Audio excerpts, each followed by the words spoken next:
Hi people! Agora a gente vai ver um outro tipo de formação de palavra, né? O que a gente chama em inglês de phrasal verbs, né? O que é phrasal verbs? Phrasal verbs, quando a gente pega uma palavra e junta com outra palavra para formar uma terceira. Como assim, professor? Né? Então eu pego um verbo, por exemplo, give, eu pego feel, take e junto com uma preposição, né? O que é uma preposição? In, on, at, out. Juntando essas duas, aí forma uma terceira palavra, né? É uma das facilidades do inglês, né? Então, para poder facilitar a nossa vida, ok? Então, isso aí a gente chama de phrasal verbs. Na apostila de vocês tem vários exemplos de phrasal verbs que podem ser muito usados na área de vocês, na área de logística, né? Existe uma infinidade desse tipo de phrasal verbs. Se você procurar na internet, tem vários dicionários, várias tabelas que vão ajudar você a entender esse tipo de phrasal verbs, ok? Mas ali eu selecionei alguns que podem para você ser muito importante, ok? Alguns exemplos que eu posso dar aqui para você agora é, por exemplo, a gente pega a palavra fill in, fill in. Se eu pegar só fill, é encher, e in quer dizer em, só que juntando os dois, vou dar preencher, preencher.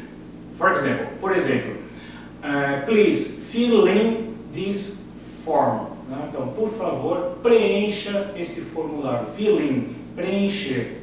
Okay? Outro exemplo, a gente tem look. Look, como a maioria do pessoal sabe, look é olhar. Okay? Só que juntando look com a preposição for, aí virou procurar. Então, look for é procurar. Okay? Por exemplo, I look for a job. Eu procuro um trabalho. I look for my friends. Eu procuro meus amigos. Okay? I look for a new company. Eu procuro uma nova companhia, uma nova empresa. Okay? Tem uma outra, é take back. Take é pegar. E back é voltar, né? Voltar. Só que juntando as duas, take back é devolver. Okay? Por exemplo, I took back the products. Eu devolvi os produtos. Okay? E um outro, esse é muito importante para a gente que estuda inglês, que a gente chama de falsos cognatos. Né? Cognato, vamos ver o que é um cognato. Cognato simplesmente é um nome bonito para palavra, né? Palavras. Então é um cognato. Em inglês tem algumas palavras que a gente chama de falso cognato. O que é isso, professor? Um falso cognato? Falso cognato é uma palavra que parece muito com português. A gente vai ler essa palavra, ela parece muito com português, mas a tradução não tem nada a ver com português, é totalmente diferente. Tá? A mais comum que a gente vê assim, no dia a dia da gente é quando você vê uma porta e está escrito na porta lá, push. Você vai olhar aquela porta e a tua vontade vai ser de fazer o quê? Puxar a porta. Não, push é empurre. Né? Então, isso é um grande exemplo de falso cognato. É uma palavra que parece, quando a gente está lendo, parece com português, mas ela não tem o mesmo significado. Um outro exemplo que a gente pode ver é a palavra actually. Actually, quando eu olho essa palavra, vai dar a impressão de actually, atualmente. Né? Mas actually é na verdade. Né? Na verdade. Okay? Outra palavra que a gente tem é a palavra form.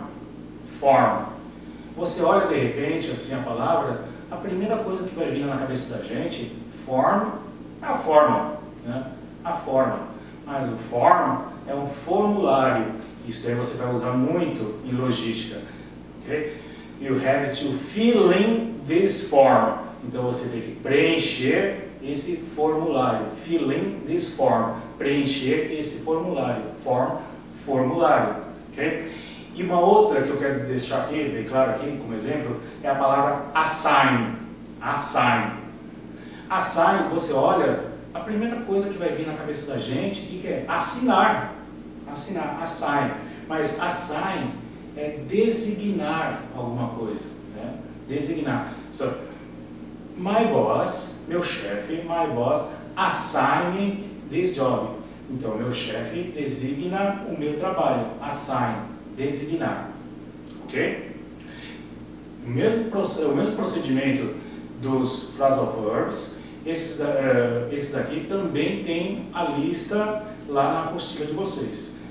Dá uma olhada lá e vai ver vários exemplos que podem ser usados no dia a dia de vocês. Ok? Ok? See you later. Bye bye.